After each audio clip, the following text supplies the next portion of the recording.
The government didn't come knocking, they rolled up in armored vehicles that sent gravel skittering across the lot. Rachel watched from the shadows of her shop, her gaze steady as the agents fanned out, boots crunching on sun-baked dirt. She already knew what brought them here. Someone had traced the serial numbers on those battered helicopter parts, the ones she'd quietly acquired from military surplus, meant for scrap and never meant to fly again. Outside, a distant siren wailed. Rain battered the tin roof, and the scanner on her workbench spat out warnings: flash floods, rising water, roads cut off. In that moment, the machinery she'd hidden for years became the town's only hope. Rachel Torres's life in Milbrook, Texas, was a study in calculated routines. Each morning, sunlight crept through the smudged windows of her shop as she worked in silence, sleeves rolled, hands steady. She fixed trucks and tractors with a practiced efficiency, her movements so precise and unhurried that even the oldest farmers noticed. Locals knew her hours by heart: when the bay doors would rise, when the lights would go dark, the rhythm of her days as reliable as the ticking of a clock. She never needed manuals or diagrams. When an engine sputtered or a transmission failed, she'd glance at the parts, then set to work, rebuilding systems from memory alone. Sometimes, she'd pull a specialized compound from a battered metal case, something she claimed was left over from her time working out west. Once, she had Hank Wilkinson's combine running again in less than a day, though no one could explain how she'd sourced the replacement parts so quickly. Every morning before dawn, the town heard a sound that didn't belong, a deep mechanical rumble that rolled out from behind Rachel's shop, shaking loose window panes and rattling nerves. People called it Rachel's thunder. Teenagers dared each other to peer through the chain-link fence, but the oaks and brush offered only glimpses of shadow and steel. The sheriff called it a generator, but nobody bought that when you could feel the vibration in your teeth. Milbrook's residents filled the gaps with stories. Some insisted Rachel was hiding from trouble. Others whispered she'd worked covert government jobs. Old Mrs. Wallace at the post office claimed Rachel had too much discipline in her walk to be a civilian. The high school shop teacher liked to tell anyone who'd listen that she could rebuild a carburetor blindfolded, and maybe had, during the county fair demo. Master Sergeant Clay Everly, retired and sharp-eyed, once nodded at her boots and said, "That's a paratrooper's double knot." The rest of the town just watched and wondered. Rachel never encouraged questions. She kept her answers short, her eyes cool, and her shop's back door locked at all times. Delivery drivers who mentioned the hulking structure behind the building got nothing but a nod and a redirect to the main entrance. When new satellite images of Milbrook appeared online, half the town noticed the rear of Rachel's property was just a blur of treetops, as if the land itself had swallowed up whatever might be hiding there. Her appearance gave nothing away. She wore jeans, work boots, and a faded cap, her dark hair pulled back tight. A thin scar traced her collarbone, almost invisible unless the light caught it just right. She moved with a quiet alertness, always aware of her surroundings. Once, a customer startled her from behind. He learned quickly not to repeat the mistake. Sundays brought a break in the pattern. At dusk, Rachel powered down the shop, flipped the closed sign, and disappeared out back for nearly an hour. Locals called it Rachel's thunder all over again, but a few had caught a glimpse through the trees. Rachel, perfectly still in what looked like an old pilot's seat, eyes on the horizon. If only they knew the truth, a Black Hawk waited just out of sight, its presence as much a secret as Rachel herself. That morning, the routine broke. Rachel was under the hood of a diesel pickup when she felt the pavement tremble, a new vibration that didn't match any farm truck. She straightened, wiping her hands on a shop rag as 3 olive-green vehicles rolled into the lot, their movements precise and deliberate. The lead Humvee's suspension and antennae marked it as military, not civilian. Rachel didn't flinch. She set her tools aside, squared her shoulders, and waited. The first man out wore lieutenant's bars, his uniform crisp, a tablet in his hand. 2 others scanned the building with equipment. Rachel recognized immediate thermal imagers, not something you brought for a routine visit. The lieutenant's voice was calm, but direct. "Ma'am, we need to discuss your aviation project." Rachel's thumb tapped twice against her thigh, an old habit she'd never managed to break. The lines between her past and present blurred in that moment, and the question was no longer if her secret would be discovered, but what would happen when the doors finally opened. Behind the shop, hidden by tangled oaks and a sagging fence, stood the hangar that no one in Milbrook had ever entered. Inside, the air was thick with the faint scent of old fuel and metal. At the center, the Black Hawk waited battered, stripped of weapons, but alive in a way that few machines ever were. Rachel kept it in working order, every surface and system reflecting years of careful labor. The paint was worn, the rotors bore the marks of field repairs, but everything that mattered had been rebuilt from the frame up. She'd spent Euresics, by her count tracking down parts through channels most civilians would never know existed. The airframe had arrived from a Montana graveyard, its markings sanded away, the logbooks long gone. Turbine cores came piecemeal, each one matched and reworked until the engine sang at her touch. The tail rotor assembly was a puzzle solved by patience and quiet deals at remote airstrips. Every component had a story, every bolt and wire logged in her own hand. The Black Hawk's interior held its secrets. Rachel's fingertips brushed the edge of the pilot's door, where the word Valkyrie was etched in shallow cuts. The same word marked her ribs, inked in the same angular script. She had thought, once, about sanding away the etching or covering the tattoo, but never did. Both were reminders of missions, of names, of a life lived at altitude and in silence. Each weekend, after the shop closed and the town quieted, Rachel ran through her ritual. She moved through her pre-flight checks in near silence, testing systems and scanning displays, her hands finding switches and levers by memory. The modifications she'd made were subtle but effective. She'd upgraded the hydraulics, tuned the avionics, and installed navigation modules that reached satellites most people never heard of. The Black Hawk was quieter now, faster, and equipped with features that didn't exist on any official schematic. The rotor blades spun true, balanced by countless late nights and careful adjustments. The tail rotor still bore fresh paint from a recent pachon of the few parts she left unchanged, a reminder that even the best machines had limits. The instrument panel glowed with extra displays she'd salvaged, each one tied to a hidden function or encrypted channel. The cargo bay held a crash kit, stocked and ready, its contents checked and replaced with the same discipline she gave everything else. Concealment was as much a part of the work as the restoration itself. The hangar roof was lined with panels from decommissioned drones, layered to reduce heat signatures and make the building disappear from overhead scans. Copper mesh laced through the concrete floor helped mask any stray electromagnetic signals. Fuel orders were routed through a shell company, listed as solvents for the shop.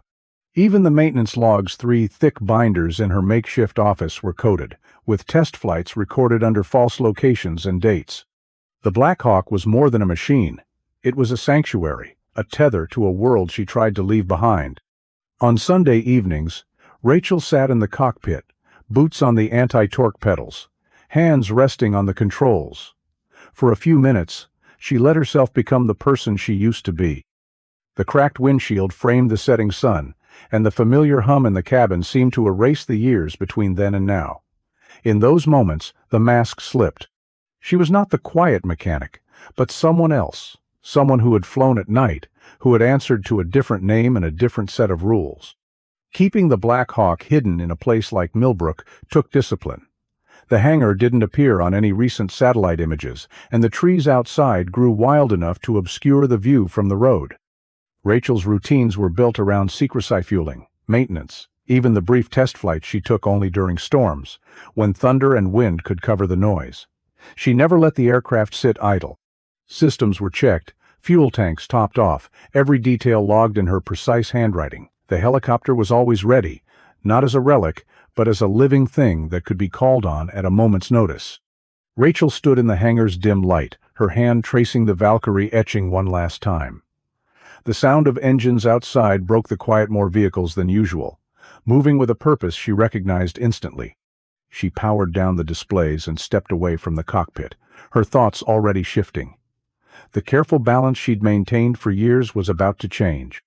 Dust drifted in through the door's narrow gap, and the rumble of tires on gravel grew louder, signaling that the outside world had finally caught up with her. The arrival of 3 unmarked black SUVs shattered the quiet outside Rachel's shop. They rolled in with a precision that left no doubt this was official business, and not the kind that left quietly. Rachel stood by the hydraulic lift, grease still on her hands, watching as the vehicles came to a halt in perfect formation. The doors opened in unison. 6 men stepped out, each moving with the kind of discipline she recognized from another life. Lieutenant Marcus Webb emerged from the lead vehicle. He was young, sharp-eyed, his uniform free of insignia but his bearing unmistakable. Rachel caught the faintest flinch at the crease of her jeans, where a holster used to idea muscle memory she couldn't fully erase. She kept her posture relaxed, but her eyes tracked every movement. Webb's team fanned out. 2 agents moved to cover the rear of the building. Another paced the hangar's perimeter with a handheld scanner. The device emitted a short, high-pitched ping as it passed the hangar wall enough to confirm what Rachel had tried so hard to hide, the heat signature of a recently tested engine still lingering in the concrete. Webb approached, holding out a document. "Federal authorization," he said, voice steady and unhurried. The paper bore all the right seals.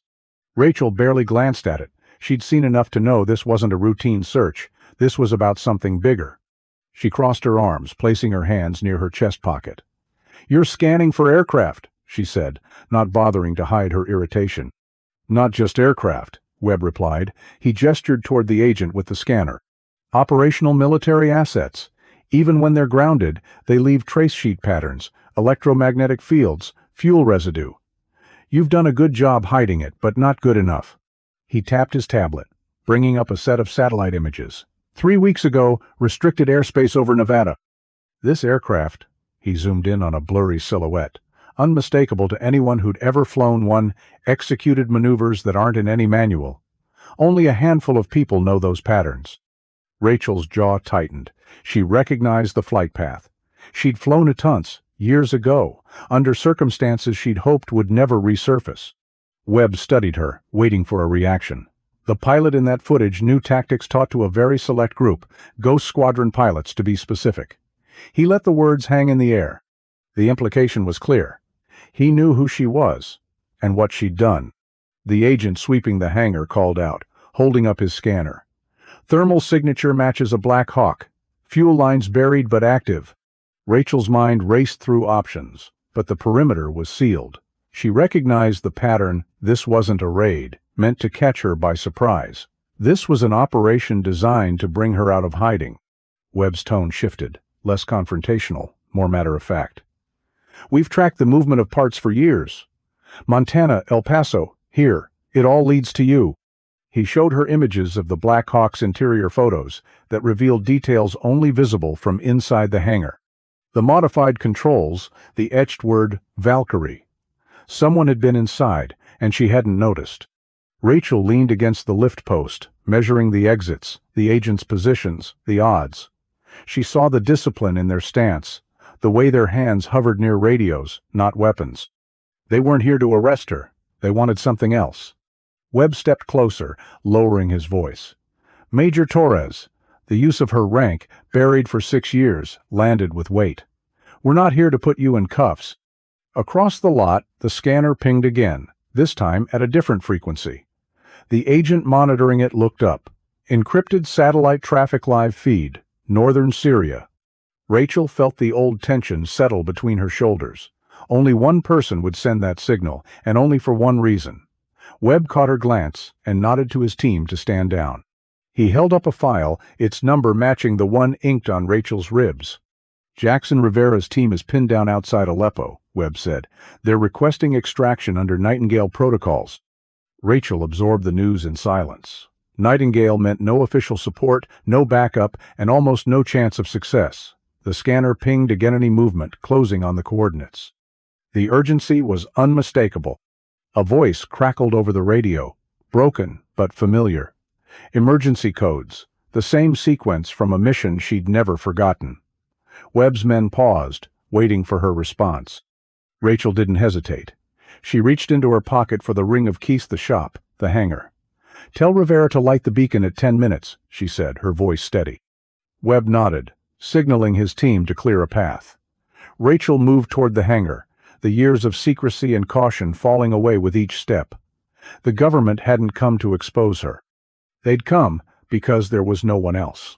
She crossed the threshold, the familiar scent of the Black Hawk's cockpit already rising to meet her. The cockpit's interior pressed in close, every surface carrying the weight of old secrets. Rachel settled into the pilot's seat, the etched word Valkyrie catching the light on the door-handle call sign that once meant everything, now a relic that refused to fade. Lieutenant Webb stood just outside, his presence a reminder that nothing about this moment was accidental. Ghost Squadron wasn't just disbanded, Webb said, voice low. It was erased, all records sealed, every pilot listed as officially killed in action. He didn't need to explain what that meant. Rachel's hands hovered above the controls, fingers twitching with muscle memory she'd tried to suppress for years. She remembered the final day as if it had happened this morning. 12 pilots in an underground hangar told their unit never existed. In the years that followed, most had vanished, either lost to accidents that didn't add up or simply erased from the record. Only 2 names remained unaccounted for: Jackson Rivera and herself. Webb brought up a grainy photo on his tablet, 6 figures in flight suits beside a Black Hawk, the word Valkyrie stitched above Rachel's heart. Jackson stood next to her, his grin reckless, their bond clear. Webb's finger hovered over Jackson's face. He's the last ghost still active. He's been watching you, making sure you stayed hidden. Rachel's chest tightened at the mention of her godson. Hearing godson knits past and present into a painful knot in her chest. She'd promised a dying woman she'd look after him, then disappeared into another life the moment the world grew too dangerous. The satellite feed on Webb's tablet flickered, showing heat signatures pressed against a rocky outcrop: 4 friendlies, 1 pilot, and a tightening ring of hostiles. Rachel recognized the terrain instantly. She'd flown extractions from that canyon before, back when Ghost Squadron handled missions that didn't make the news. Webb's tone shifted. They're calling it Operation Clean Slate. Same codename as the order that wiped your unit. He tapped the service record for Jackson, officially listed as a logistics officer, but the truth written in red: high-risk target, deniable operations. He's burning every contact he has, trying to prove something. Rachel's grip tightened on the cyclic, the helicopter's dormant energy running up her arms. She glanced at the open dossier. Webb handed her 2 names at the top, both marked with red strike-throughs, both pilots she trusted. The rest of the pages blurred together, a silent roll call of those erased. The message was clear: survival was never part of the plan. The radio crackled, Jackson's voice breaking through the static. Window closing fast. Need immediate extraction, or we lose the package. Repeat, Valkyrie extraction required. The urgency cut through Rachel's hesitation. She stared at the photo of the squadron, then at the etched call sign by her knee. She whispered, barely audible, "I'm in." For a moment, she let herself feel the gravity of the choice of safety traded for duty, anonymity for a chance to keep her promise. Webb didn't offer comfort. Instead, he handed her a tactical headset and a flight route, his expression telling her everything she needed to know about the risks. "You know they'll come for you after this," he said. Rachel flicked the master switch. The Black Hawk's panels came alive, every system responding as if the machine had been waiting for this moment. She checked the Rudian abandoned airstrip for refueling, then a flight path that skirted the edge of every restricted zone. There would be no backup, no official support. The window for extraction was closing by the minute. She looked at the old photo one last time, the faces of 5 pilots already gone. Jackson's among them, the only one left to save. She closed the canopy and settled in, the familiar weight of her survival knife at her thigh, the encrypted comm channel ready. "Valkyrie to Shadow," she said, voice steady on the old call sign. "Prep for dust-off. 90 minutes to your position." Outside, the sky was heavy with the promise of rain. The Black Hawk's rotors spun up, the vibration settling into her bones, the past and present converging as the machine lifted free from the ground. In the distance, the satellite feed refreshed, showing 4 heat signatures clustered at the base of a canyon wall.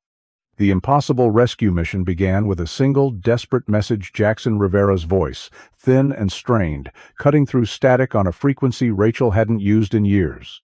The words were clipped, urgent, and unmistakably for her. "Valkyrie, need extraction. Grid coordinates follow. Timer critical." In that moment, the years Rachel spent hiding fell away. She was no longer the mechanic behind Milbrook's auto shop. She was the only pilot left who could pull off a rescue no one else would attempt. The situation was bleak. Jackson's SEAL team was pinned in a canyon system in New Mexico, an area officially written off as wasteland, but known to those who operated in the shadows as a smuggling corridor. Enemy forces, at least a dozen, closed in from every direction, cutting off escape. The canyon's limestone walls narrowed so tightly that a Black Hawk could barely fit. The SEALs had found cover beneath a shallow overhang, but that meant Rachel would have to drop in almost vertically, exposed to ground fire and unpredictable winds. The landing zone was barely wide enough for the helicopter's skids. Any mistake would be fatal, for her and for the team below. 3 other pilots had already refused the mission. One cited the lack of air support, another called the terrain impossible. The last recognized the coordinates from a drone test range, where even unmanned aircraft had crashed. But Jackson hadn't asked for any of them. He'd sent a private code 2 syllables in Cheyenne, their old Ghost Squadron verification. He'd included a reference to a diner in El Paso, a place only the 2 of them would remember. It was a message layered with trust, urgency, and a reminder of promises made long ago. Rachel moved quickly. She readied her combat kither custom M4, the one Jackson had given her after Mozambique, slung over her shoulder. Beneath the workbench, she pulled out a Singar's radio and a stack of laminated maps, lines and notations faded from years of use. She checked the Black Hawk's modifications. Reinforced armor plating she'd salvaged years ago, sound-dampening panels, upgraded stabilizers. Everything she'd done to the aircraft had prepared her for this moment. Webb handed her a fresh drone feed. 19 minutes until the enemy breaches their position. The package needs eyes. On confirmation before destruction. Standard Ghost protocol. Rachel didn't need details. She remembered what it meant to risk everything for a black duffel bag and a line in a classified file. She established a satellite uplink through a secure chain, authentication codes unchanged since her discharge. Jackson's tactical display blinked to life ammunition low, 2 men bleeding out, 1 unconscious. Jackson's oxygen levels were dropping.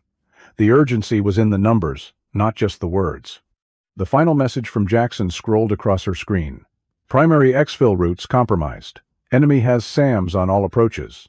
Need valley insertion from south using cloud cover. Will mark LZ with IR strobe. Confirm only Valkyrie would attempt. Rachel studied the terrain overlayer approach meant flying through a half-mile stretch where the canyon narrowed to 30 feet, a maneuver she'd only ever practiced in simulators. The weather report gave her 12 minutes of cover. After that, the window would close. She checked her flight log, the coordinates matching a handwritten note from the first time she'd taught Jackson Canyon navigation. The connection was personal, the stakes higher than any official order could make them. Rachel's hand closed over the photo tucked in her pocket. Jackson, years younger, grinning under a Black Hawk's rotor disc. The Black Hawk's engine whined as she ran final checks. The instrument panel glowed with real-time updates. Enemy forces closing in, ammunition nearly gone, vital signs dropping. Rachel's thumb hovered over the encrypted comm switch. Years of hiding came down to this single moment. She clicked the transmitter twice, Ghost shorthand for inbound. Webb's voice cut through the noise as she rolled the Black Hawk onto the pad. They're calling it an impossible extraction. He offered her a memory card, the implication clear. Success would never be acknowledged. Failure would be erased. Rachel secured her helmet, opened the throttle, and felt the machine respond beneath her hands. The Black Hawk lifted away from the hangar, skimming low over the treetops, heading for a storm front that promised 12 minutes of concealment. She flew by instinct, reading the wind and the terrain, every modification she'd made turning risk into possibility. As she entered restricted airspace, the canyon loomed ahead, walls closing in, the landing zone marked with a faint IR strobe. She hovered inches from rock walls, the wind screaming through the pass as she held steady. Enemy fire sparked against the reinforced armor plating, but she kept the descent controlled, eyes locked on the strobe. The SEALs scrambled aboard. Jackson last, dragging a duffel and leaving a trail of blood. A round struck the tail, but the armor held.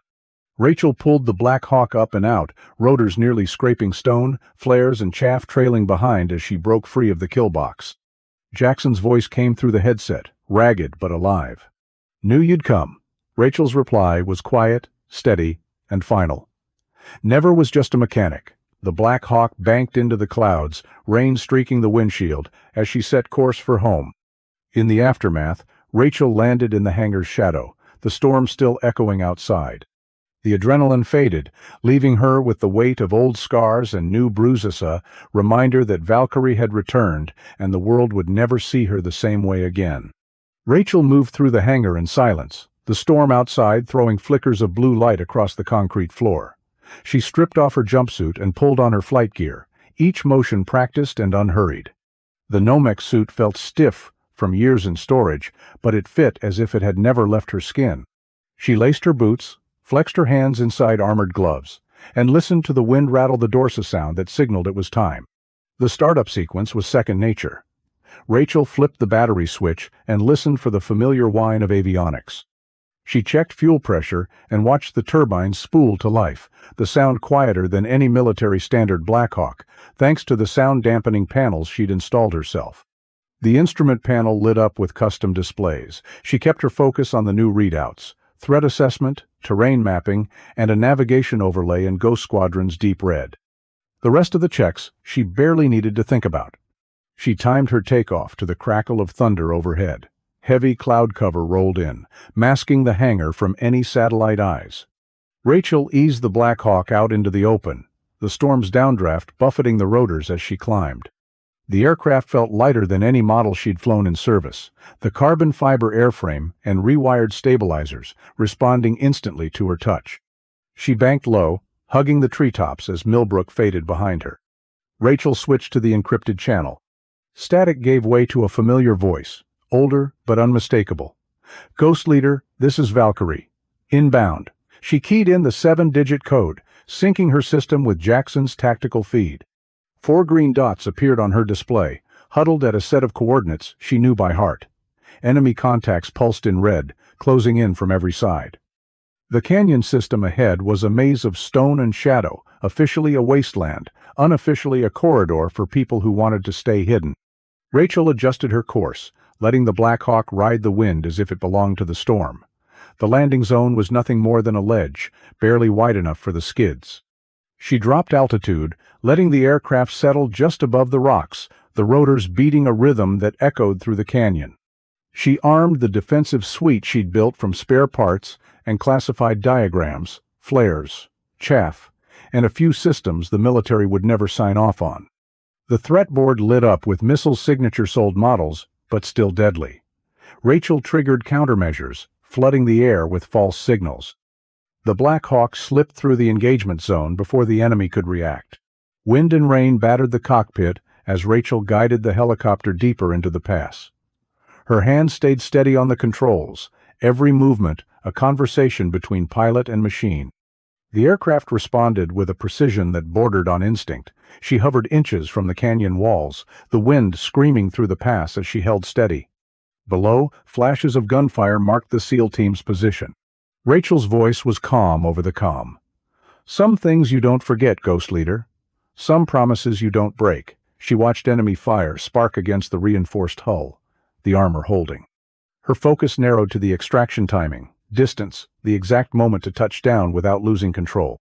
In the storm's heart, the extraction site came into view. The SEAL team was pinned against the rock, their defensive triangle holding for now. Rachel brought the Black Hawk into a hover, the rotors flattening everything in a wide circle. She kept the aircraft steady, ignoring the rounds pinging off her modifications. As the extraction unfolded below, Rachel's world narrowed to the sound of the engines, the flash of lightning, and the shapes moving through dust and rain. The mission demanded everything she had: skill, nerve, and the willingness to trust a machine she'd rebuilt from the ground up. The Black Hawk didn't flinch, neither did she. With the team in sight and the enemy closing, Rachel's grip tightened on the cyclic, ready for what came next. The storm pressed in, the canyon walls closing around the aircraft, and every second counted. Rachel's Black Hawk descended into the canyon, rotors clawing at dust as enemy fire stuttered around them. Below, Jackson's SEAL team crouched against the rock face, forming a tight defensive triangle. Jackson braced his prosthetic leg against the uneven ground, his team clustered around their wounded medic, Ruiz, whose chest was wrapped in gauze already soaked through. Their cover was crumbling, ammunition nearly gone, and every burst of gunfire sent limestone chips flying. Rounds pinged off the Black Hawk's reinforced hull as Rachel brought the aircraft to a hover, holding steady just feet above the canyon floor. The downblast flattened grass and scattered sand in a wide circle, forcing enemy fighters to duck behind boulders. Rachel's hands moved with practiced calm, adjusting the collective as she edged the starboard skid toward the cliff. She could feel the crosswind pushing at the tail, but she held the position, eyes flicking between her threat display and the battered figures below. Jackson signaled 3 for countdown, 2 for cover, 1 for movement. The SEALs unleashed a coordinated volley, suppressing enemy fire as Jackson dragged Ruiz forward, the medic's weight nearly pulling him off balance. Bullets sparked off the landing gear, one round glancing off Jackson's thigh armor as he heaved Ruiz into the open cabin. The other SEALs leapfrogged backward, firing in tight bursts, their movements drilled to muscle memory. A flash on Rachel's Monitoran RPG streaked from a hidden nest, its warhead aimed straight for the cockpit. She caught the heat signature a split second before impact. Instinct took over. She twisted the cyclic and stomped the anti-torque pedal, spinning the Black Hawk on its axis. The rocket detonated against the canyon wall, showering the helicopter with rock fragments that rattled harmlessly off her modified canopy. Inside, the cabin was chaos. Ruiz's vitals scrolled across a secondary display, blood pressure dropping, oxygen low. Rachel hit a switch beneath the panel, activating the MedPod's ventilator, trading her wrench for a surgeon's steadiness. The pod deployed, tubes snaking to Ruiz's mask, the ventilator kicking in as the SEALs secured him to the stretcher. One of the team checked the wound, hands slick with blood, while the other passed a fresh magazine to Jackson. Jackson took up position in the doorway, rifle braced, calling out azimuths as enemy fighters shifted in the rocks. 2 o'clock, 50 meters, 4 hostiles. His voice was steady, every shot measured. Rachel recognized the rhythm years ago. In another country, she'd heard the same cadence over the headset. The ascent was the most dangerous part. Rachel increased collective, nose angled toward the canyon mouth, armored belly facing the worst of the fire. Another alert flashed a surface-to-air missile launched from the far ridge.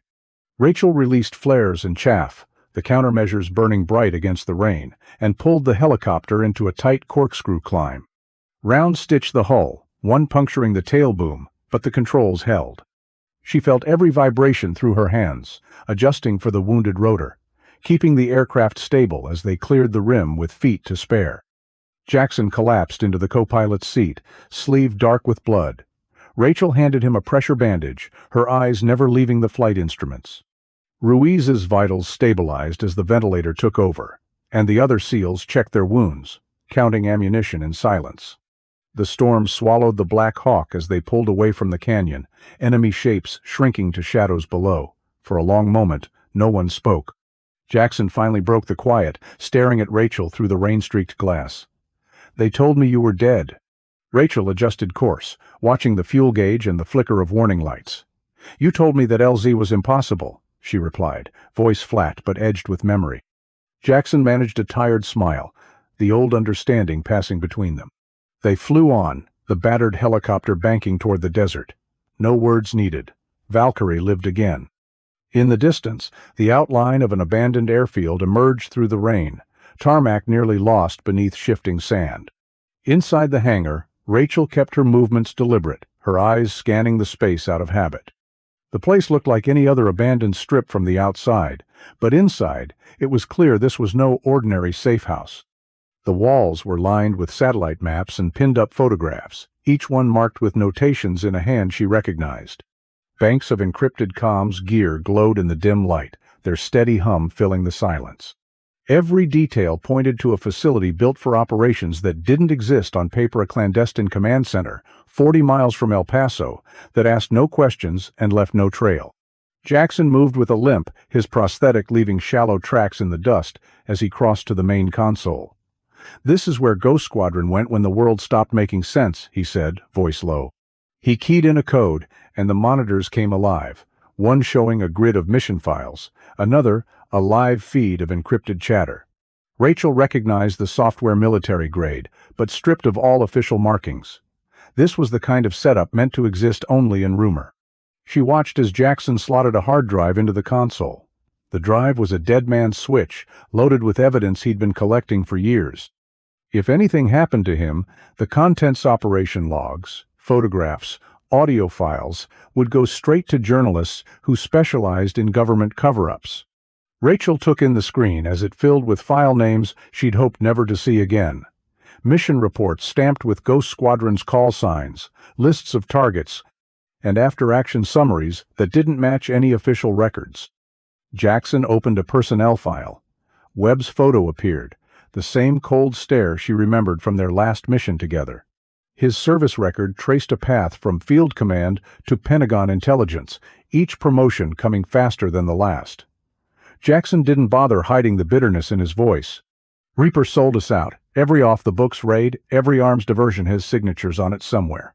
He scrolled through orders marked with Webb's clearance codes, each one tracing a line from stolen Stinger missiles in Afghanistan to black market buyers. The evidence was clear. Webb hadn't just betrayed Ghost Squadron, he'd built a career on the fallout. Rachel scanned the spreadsheet labeled Operation Clean Slate. 7 names were crossed out in red. Only 2 remainders in Jackson's. The document outlined procedures for eliminating anyone with knowledge of missions that never should have happened. The approval signatures went up the chain, far past Webb, but his was the one that mattered most to her. She felt the old scar under her collarbone, a reminder of the last time she'd trusted him.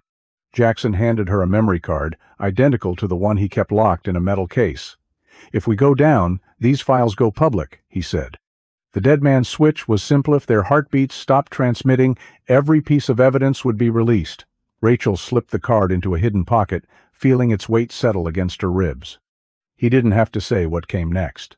Within 12 hours, the hunters would become the hunted. Jackson moved to the weapons locker, checking magazines and handing out gear to the SEALs. They worked in silence, each man knowing what it meant to be compromised. Rachel caught the tension in their faces, the way they avoided looking at the door. She crossed to Ruiz, checking his bandages, her hands steady even as her mind raced. The supplies in the medical kit matched those she kept in her own hangar, another sign. Webb's reach went deeper than she'd guessed. The comms monitor flickered, a new message blinking at the edge of the screen. Rachel ignored it, focusing instead on the preparations around her. The Black Hawk would need repairs, but Jackson had already planned for that. In the secondary hangar, a nondescript civilian plane waited, fueled and ready. He tossed her a set of keys and a passport with a name she hadn't used in years. "You'll need to move fast," he said. Rachel nodded, the decision already made. She watched the SEALs ready their positions, Jackson locking the remaining evidence in the biometric case. The safe house wasn't built to last under siege. It was a waypoint, a place to regroup, share what they knew, and then disappear before the next wave hit. Rachel pressed the memory card deeper into her pocket, the edges digging into her palm. She stepped out into the night, the desert wind sharp against her face. The plane sat on the tarmac, unremarkable in every way, but it was the only way out that Webb wouldn't expect. She slipped into the pilot's seat, the engine already primed. As the first hints of dawn touched the horizon, she taxied into position, her decoy in motion. Rachel watched the town slip past her window, each familiar storefront and faded sign now part of a surveillance grid she could read at a glance. She took the back route, not out of paranoia, but from the ingrained caution that came from years of being hunted. Milbrook's surface calm was a mask. She sensed the tension beneath it. Neighbors paused in conversation as she passed. The gas station clerk's eyes lingered a moment too long, and the postmaster's greeting had a practiced edge. The package arrived by certified mail, no return address, handed over by Amanda Foster, with a look that asked more questions than it answered. Rachel signed for it with steady hands. Inside, she found 3 folders classified headers, pages thick with blacked-out text.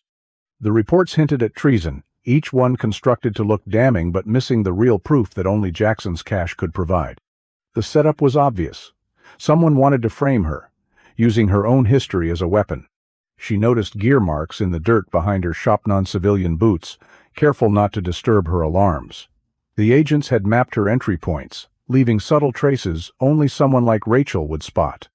It was surveillance, not a break-in, but the message was clear. She was being watched, and the net was tightening. She moved through her shop with heightened awareness, every sense tuned for the smallest shift in her environment. Jackson's warning came in the form of a burner phone left in her mailbox. The message was brief, but its meaning was unmistakable. A federal team was mobilizing, equipped for a raid, with authorized failures, planned to look accidental. Rachel burned the phone in an oil drum, the acrid smoke curling into the twilight. She knew exactly what that protocol meant: elimination disguised as malfunction, the kind of operation that left no questions for the record.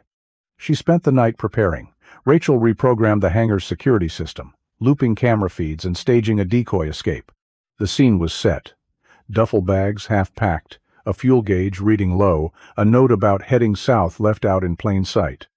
Digital sleight of hand replaced brute force, let the agents see what they expected, all while her real work continued behind a false wall, shielded from thermal scans and prying eyes. By 3 a.m., she'd found and neutralized the listening devices hidden in her ceiling and even inside her coffee maker. Rather than remove them, she fed static and background shop noise into their microphones, ensuring the agents monitoring her would hear nothing but routine. While they listened to the hum of compressors and the clank of tools, Rachel was already moving the Black Hawk to her canyon hideout, a place invisible to satellites and unknown to anyone but her. The canyon was an old mining claim, its entrance masked by scrub oak and a jagged rock outcrop. Rachel had graded the dirt pad herself years before, and now it served as the perfect base for her next move. She landed before first light, the helicopter's rotors scattering dust that would settle long before anyone could track her. The Black Hawk was loaded with backup fuel cells disguised as coolant tanks, encrypted radios, and Jackson's evidence cache hard drives, photos, and files that could unravel everything Webb had built. She ran her final systems check, every step measured and silent. Her hands moved over the controls, arming defensive measures, programming the flight computer with escape routes, and securing the evidence case beside her seat. The aircraft's systems ran silent, terrain following radar, painting the landscape in pale green. She watched the clock, waiting for the right moment. Just before dawn, Rachel vanished into the scrub oaks, leaving a ghost trail for the agents to follow. The decoys she'd built in Milbrook would draw the federal team in, their convoy rolling up to an empty hangar and a carefully staged scene. From her hidden vantage point, Rachel watched the first hints of sunlight touch the horizon, every detail of her plan unfolding as intended. She waited, poised in the cockpit, the radio silent but ready. Every sense told her the time was near. The trap was set now. It was only a matter of when the world would hear the truth. Rachel keyed the mic in the Black Hawk's cockpit and spoke her call sign into the static. Valkyrie, authenticating Sierra Victor 904. Her voice was steady, the sequence chosen not to conceal, but to guarantee every listening post from the Pentagon to overseas embassies would hear her. Within seconds, the emergency channels flooded with overlapping agency chatter, each trying to seize control of the frequency. Rachel kept her transmission open, letting the world listen. The first piece of evidence went out unencrypted: a bank transfer log, showing large sums landing in Lieutenant Colonel Marcus Webb's offshore accounts. Each deposit matched the disappearance of military equipment after Ghost Squadron missions. Next, Rachel sent arms shipment manifests, each line item matching weapons and tech that ended up in sanctioned conflict zones. Finally, she released cockpit footage from Belgrade. Webb himself, face visible, directing soldiers to load crates marked for destruction onto unmarked trucks. These were the images and documents that could not be explained away. The rest of the data streamed out in sequence: financial records, communications, operational plans. Rachel didn't encrypt anything. She wanted every agency, every oversight committee, and every journalist with a scanner to have the same evidence at once. The airwaves erupted. Agencies tried to jam her, others demanded authentication, but the files kept going, copied and stored in servers around the world before anyone could shut her down. Rachel listened to the chaos on open speakers as she banked the Black Hawk into the storm.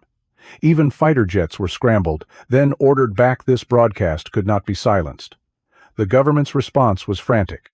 Orders overlapped as command centers argued over jurisdiction and the legal fallout of what she had just released.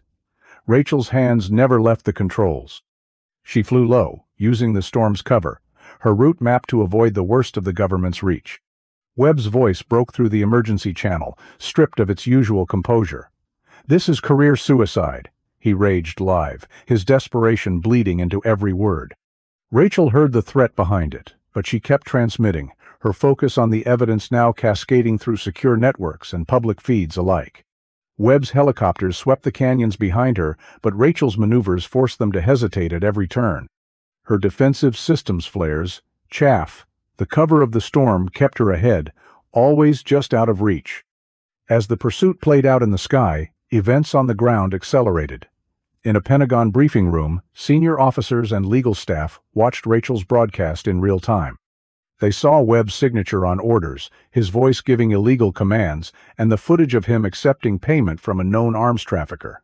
No one in the room questioned the authenticity. Arrest paperwork began immediately. Within hours, Webb was in custody and raids rolled out worldwide, all because Rachel Torres dared to speak. His accounts were frozen. His network unraveled as law enforcement moved on his collaborators across 3 continents. News outlets ran with the story, naming names, showing images, and breaking the secrecy that had protected Webb for years. Rachel circled back in clear air, monitoring the law enforcement channels. She heard the code words confirming arrests, the chatter of teams moving in, and the first hints of justice for those who had been erased. The weight of what she'd done settled in as she sat down in a quiet field, the Black Hawk's rotors ticking in the cool air. The aftermath was not marked by celebration, but by quiet recognition. The evidence Rachel released could not be ignored or buried. For the first time, those who had served in the shadows were seen, their stories finally reaching the light. The broadcast had done more than bring down a corrupt officer. It had forced the truth into the open. Dawn came with a thin wash of light over the horizon. Rachel stood beside her aircraft, listening to the distant hum of engines and the faint echo of voices on the radio. In the nation's capital, preparations began for what would follow acknowledgement, remembrance, and the long process of making things right. Morning found her watching the eastern sky, the Black Hawk silent behind her. The story was no longer hers alone. It belonged to those whose names had been hidden and to the families who waited for answers. The next day, at Arlington, the truth would finally be given a place to rest. Morning light caught the faces of 7 new headstones, lined in a precise row on a quiet slope at Arlington. The stones were identical, just names, dates, and United States Army, no ranks, no units, no mention of the missions that had erased these pilots from every official record. The ceremony was small, but the meaning was unmistakable. Families gathered in silence, some reaching out to trace the letters cut into the granite. The air was heavy with the kind of grief that lingers after years of uncertainty, now finally shaped into something real. Jackson Rivera stood with the honor guard, dress uniform pressed, and medals shining against the dark fabric. His posture was rigid, the kind of stillness that comes from years of standing watch, but his eyes moved from face to face, searching for something he could not find. He accepted the folded flag from the sergeant major, his grip steady despite the scars on his hands. When he turned to present the flag to Captain Schultz's widow, there was a brief exchange of silent understanding that passed between them, the truth of how her husband died now finally acknowledged. The 21-gun salute broke the quiet, each volley echoing across the grass. Rachel Torres stood at a distance, half-shadowed by a row of trees near the maintenance road. She watched the rifles rise and fall, the sound rolling over the headstones and out toward the city. Her face was hidden beneath a dark cap, but her jaw tightened with every shot. She counted them, each report marking a name she'd carried for years: Martinez, Green, Kowalski, the others who had vanished into classified files and were now, at last, brought back into the open. Rachel kept to the periphery, blending in with the groundskeepers and staff. Her hands stayed deep in her pockets, fingers curled around the outline of her old dog tags. She never approached the crowd, never drew attention. She watched as the honor guard dismissed, as families lingered, some weeping quietly, others standing in silence. There was no press, no speeches, only the sound of footsteps on gravel and the faint call of a bugle playing taps. After the ceremony, Jackson found her behind the tree line. He didn't say much. He pressed a single challenge coin into her hand, Rodriguez's, recovered from Webb's stash. Rachel closed her fist around it, the weight familiar, a reminder of the people they had lost and the promises they had kept. They stood together for a moment, not needing words. Then Jackson returned to the crowd, and Rachel slipped away, careful not to leave a trace. Inside the administrative office, staff updated the cemetery's records, entering names and dates that had never officially existed. Rachel watched the quiet process from a distance, knowing it mattered more than any public gesture. For years, these pilots had been ghost-no at least. They were remembered. Rachel left Arlington before the crowd thinned, moving quickly to where her motorcycle waited at the edge of the lot. She kept her head down, blending into the flow of mourners and staff. The road out of the cemetery was lined with sunlight, and the first hint of spring in the air. She rode south, the challenge coin secure in her pocket, the day's events settling over her like a second skin.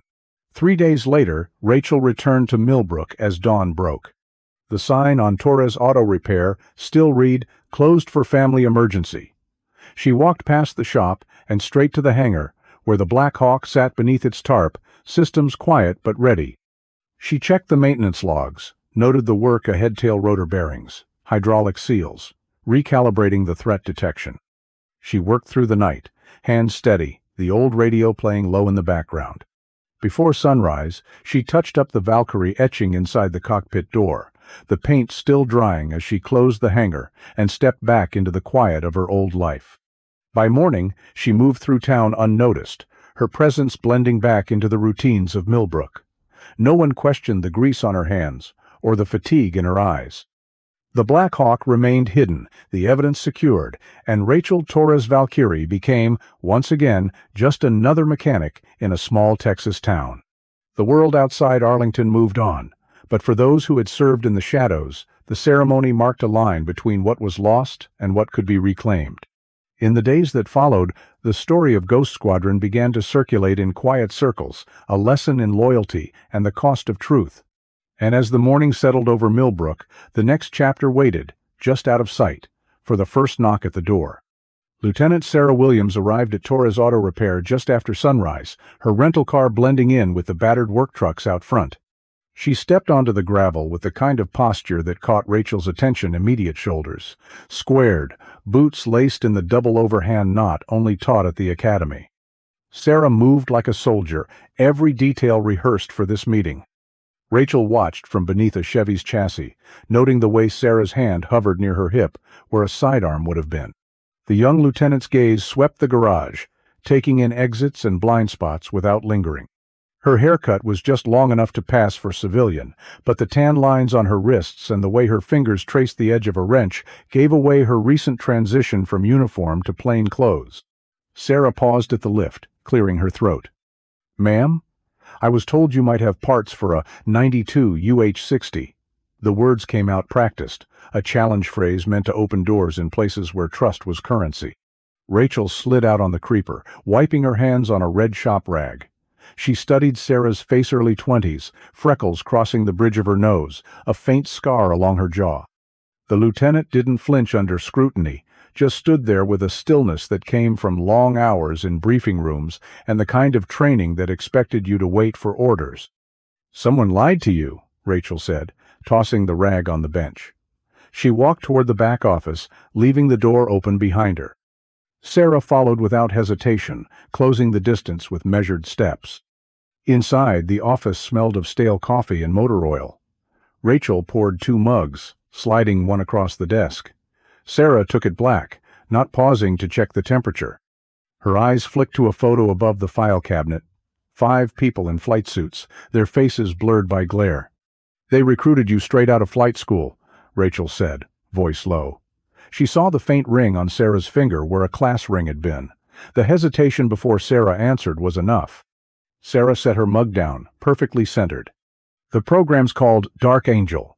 Officially, it doesn't exist." She pulled a folded sheet from her Jaquetta mission briefing for a nighttime extraction, codes blacked out but the format unmistakable. Rachel recognized the patterns, the compartmentalized language designed to keep pilots isolated and dependent. They'll start with deniable runs, Rachel said, pulling a folder from her drawer. Medical evacuations, then weapons drops dressed up as humanitarian aid. She laid the paperwork beside Sarah's, nearly identical except for the dedahers from a decade earlier.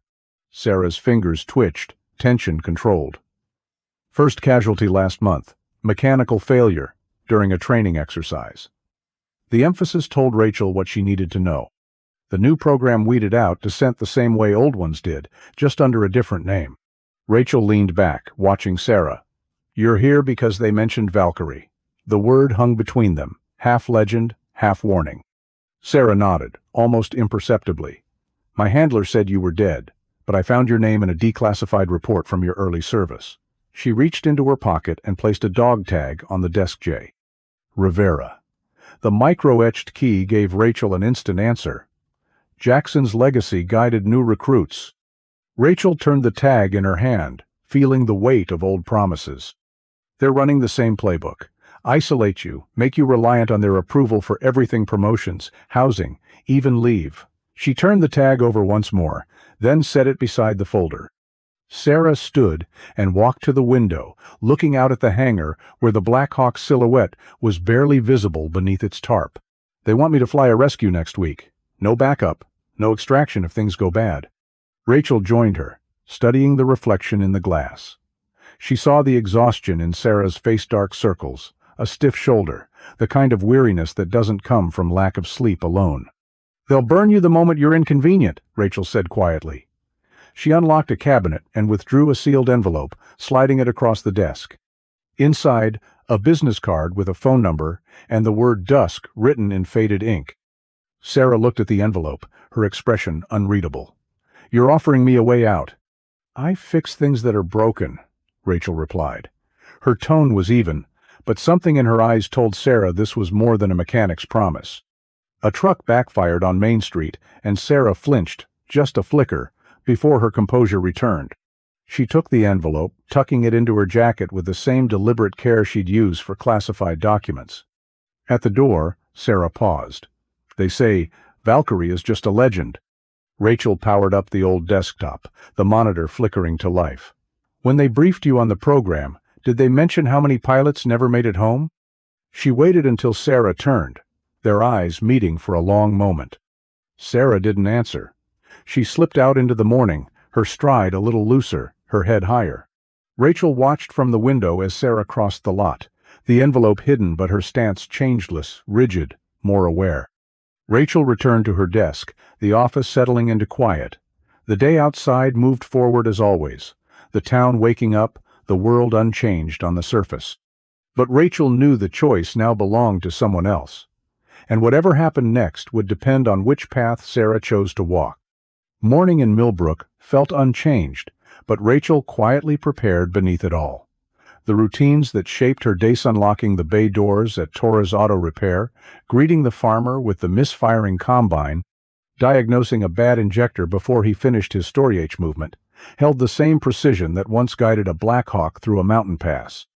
She checked the hanger bolts out of habit before the first customer pulled in, fingers lingering on the cold steel just long enough to make sure nothing had shifted overnight. The town's rhythm carried on, steady as the ticking clock above the shop counter. Delivery trucks rumbled by, their engines blending with the distant bark of a neighbor's dog. The waitress at the coffee shop poured her mug without asking, the chipped ceramic warm in Rachel's hands. She sat on the same stool, boots planted on the rail, listening to the local news and the scrape of a spatula on the grill. Outside, the world seemed simple: oil changes, carburetor rebuilds, talk of rain, and next week's county fair. Behind the shop, the Black Hawk waited, hidden beneath oak branches and camouflage netting. Rachel ran her hand along the tail boom, checking for new leaks or signs of tampering. She'd rebuilt the tail rotor again last week, bearings polished until they caught the sun just right. Every system got a double check fuel topped off, hydraulics bled, medical pod restocked with supplies she hoped never to use. She kept the maintenance logs tight, her handwriting listing routine auto repairs for anyone who looked, but each notation meant something different to her. The Valkyrie etching inside the cockpit remained sharp, a quiet reminder of promises made and kept. The secure phone rested in her desk drawer, silent except for the rare coded call from Jackson. When it did ring, Rachel listened for the engine noise in the background, the subtle cues that meant everything was still in motion. His last update had been brief. Sarah Williams had crossed safely, her escape plan executed down to the last detail. The Dark Angel program, still hunting for its missing pilot, now listed her as AWOL. Rachel traced the old escape route carved into her desk years before, remembering how it felt to run and how it felt to help someone else get free. A storm gathered on the western horizon, the sky bruised and heavy. Rachel walked the Black Hawk through its evening checks as thunder rolled in from the hills. She tested the stabilizer system against simulated turbulence, watching the needles settle where they should. The rain came hard after midnight, drumming on the hangar roof as she sat in the cockpit, eyes on the blank screens, listening to the storm and the distant hum of power lines. She checked the emergency beacon's battery, knowing it would read full, but needing the confirmation all the same. In the shop's bathroom, Rachel peeled off her jumpsuit and inspected the new tattoo at Talon, inked just below her collarbone. It itched as it healed, a mark she'd chosen for herself, hidden where only she would see. She dressed in clean clothes, ready for whatever the weather might bring, the radio in the background warning of flash floods and road closures. Closing time brought its own rituals. Rachel circled the property, checking every sensor, every camera feed, every tripwire she'd hidden in plain sight. The monitors in her bunker showed nothing but a stray cat by the fence and the shifting shadows of the oaks. She still checked each blind spot twice, memory and caution intertwined. Dawn broke with puddles steaming in the Texas heat. Rachel opened the shop as usual, mud still clinging to her boots from the night's patrol. She worked through the day's repairs, transmissions, alternators, the small victories that kept Milbrook running. Her attention drifted to the weather radio, to the hangar just out of sight, to the steady hum of readiness beneath the surface. The Black Hawk's fuel cells sat charged, backup systems primed. Rachel had timed the last refill to coincide with thunder, masking the pump's noise. She sat in the cockpit at sunset, hands on the controls, running through emergency procedures by memory. The aircraft's displays stayed dark, but she could see every reading, every warning light in her mind. As night settled, Rachel shut off the hangar lights and crossed the gravel to her apartment above the shop. Her boots left damp prints on the stairs, fading by morning. The town would see her fixing engines and changing oil, just another face at the counter, but beneath it all, she kept watch. In the quiet hours before dawn, Valkyrie remains ready, hidden in plain sight, waiting for the call that only few will ever hear. Some nights, Rachel remembers the storm that first rattled Milbrook, the one that made the town wonder about Rachel's thunder. Other times, she thinks of the canyon rescue, Jackson's team clinging to hope as her Black Hawk hovered in the crosswind, every move a gamble no one else would take. These moments never make the news, but they define what it means to serve in silence. True heroism often goes unnoticed. Sometimes in small towns you only hear the hum of rotors and the whisper of a name, Valkyrie. If Rachel's story moved you, share your respect for veterans in the comments below. And when the next crisis comes, she'll be there, silent, unheralded, unforgotten.